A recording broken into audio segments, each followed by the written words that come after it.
All right. So there's a story of a photography teacher, and he's running a class. He tells half of the class that they're going to be graded on how good one picture they take is. So they can only take one picture in the semester, and they're graded on how good that picture is. The second half of the class is graded on how many pictures they take. The more pictures they take, the higher their grade is. So the results at the end of the semester are that the half of the class that was aiming at sheer volume ended up with not only better pictures than the overall pictures of the other half of the class that was aiming on taking one photo, but they had more of them.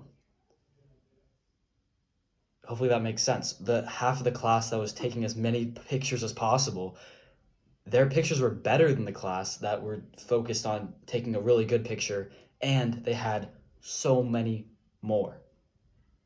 So what does this mean? Like maybe we're not all photographers here. We don't know. How can we apply this? And I think the idea is if you're only aiming for perfection, you're missing out on a lot. Because on your first attempt, on your first photo, you don't know what a perfect photo is yet. If you can only click the picture, the click, whatever it's called, the flash, one time in the whole semester, what you're going to do is you're going to be spending days, you're going to be spending weeks, months researching how to take a perfect photo, and you're going to go out and you're going to do it once. What's going to happen is that first photo is going to suck. And that's with anything in life. Your first attempt is going to suck, and you have to understand that and you have to accept it. But if you do it over and over and over, you eventually get a better idea of what a good photo is. Do you get that? Do you understand? So your first attempt, you don't know what perfect is yet. But the more you do it over and over and over, you're going to start understanding what perfect is.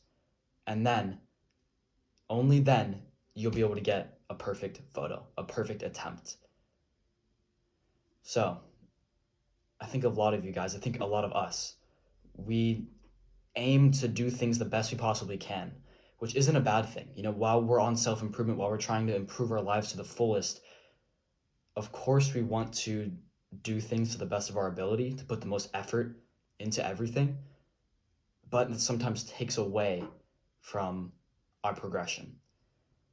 If your only goal is to get it right on your first try, you're gonna fail the first time probably. Like let's be honest. You guys completely understand this. You've done it before. You've attempted things. Maybe you've attempted to start a new business, and like let's say drop shipping, for example. You tried drop shipping. You created the website. You launched the product, posted TikToks. Maybe a video took off, got 100,000 views, but you got 5 sales, and you realize this is a lot more complicated. This is a lot harder than I thought. So the way around this that I figured out is to think of perfection on the micro scale, because we want to do things the best we can. So perfection on the micro scale, volume on the macro. Big picture, we want to create as many things as possible. We want to attempt something as many times as we can. But on each attempt, we want to do it the best we can. So we're aiming for sheer volume, like the half of the photography class that was aiming on sheer volume, but each of those attempts are going to be to the best of our ability without taking too much time to get those attempts perfect. Because we know that the first time we create a website, the first time we launch a product, it's not going to do the level that these people who have done it hundreds of times can get to. And a lot of people say perfection is a form of procrastination. It's partially correct. When you're trying to get something perfect, it could just be a way of you procrastinating, because you're saying, oh, I'm not going to launch the product yet. I just want it to be perfect. Yet you can't make it any better than it already is. And it's not going to change the outcome by launching it now versus in a month. So yes, but I think those perfectionists, they call themselves perfectionists, but they're just procrastinators. A perfectionist knows that they have to do things in large quantities to get good at it.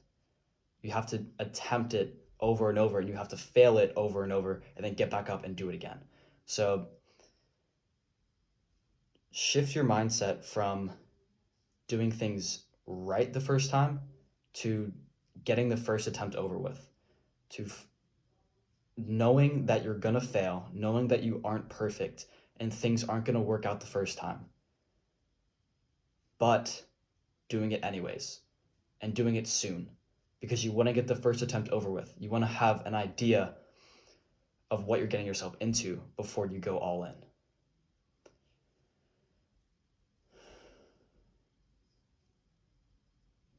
And then once you go all in, once you get the first attempt out of the way and you do it like the best you can, but you don't procrastinate, you actually try to use your abilities, use your advantages to make your first attempt the best it possibly can be. But you're not going to be the best in the space, of course, because it's your first attempt. Then what you want to do is you want to repeat it over and over and over. You're going to fail the first time, or maybe not. You don't want to just come in with a negative energy that you're going to fail completely. But you're probably not going to succeed to your fullest, and you're going to have to kind of go back to square one, try again, build back up, go back to square one. So the idea is get that first attempt over with, and then you're going to try to do it over and over and over. Every time you fail, don't just like quit, but every time it goes down, every time you're going to fail, you want to build it back up again because you know the next attempt's going to be better than the last one, and the next one's going to be better than the last one, and it's just going to keep going on until you're the best. So we have to get really good at repeating stuff. And people see my TikToks. I run a personal brand right now. I have a total of like 300,000 followers across all social media platforms. I went from 0 to 150,000 followers on Instagram in around 30 days. How did I do this? Well, I'll put it simply, I did it a lot. It wasn't 30 days of when I started to when I finally succeeded. It was 5 years of acquiring skills, making attempts, and then starting back at square one at the beginning of that 30-day period, and that being the point where I have acquired enough information to succeed in those 30 days. So people only see the 30 days, but they don't see the years that went before it of me trying and failing, of getting the first attempt over with, going again, perfecting each attempt, but not procrastinating the launches of those attempts. When people see my TikTok scripts, they think, or when they hear me talk on TikTok, like in my scripts, in my videos, they think, oh, he's a natural, he's articulate in his speech and he says the lines perfectly. No, I'm actually not the best speaker.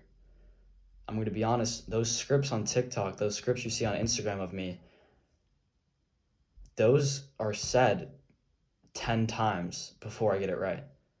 Sometimes 20. And I go over and over and over until I get the right attempt. But you only see the last attempt. You only see the best attempt. And, try number 1 through 19 sucks, but number 20, I get it right. And that's the one I post. And that's the hard thing is online on social media, we're only seeing try number 20. We aren't seeing try number 1 through 19. So you have to get used to the idea that it's going to take more attempts than you expect. It's going to take more effort than you actually anticipate to get the right attempt, to succeed on that try number 20. Increase your expectations. Aim for perfectionism on the micro scale and volume on the macro scale. Get your first attempt over with because you don't know what perfect is yet. You don't know what it is to create a perfect website yet because you haven't created one. So create the website.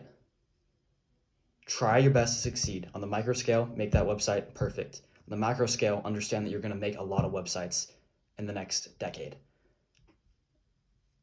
And then if the website fails, if you don't get any sales, go back and perfect the website again with your new knowledge of what you know is right.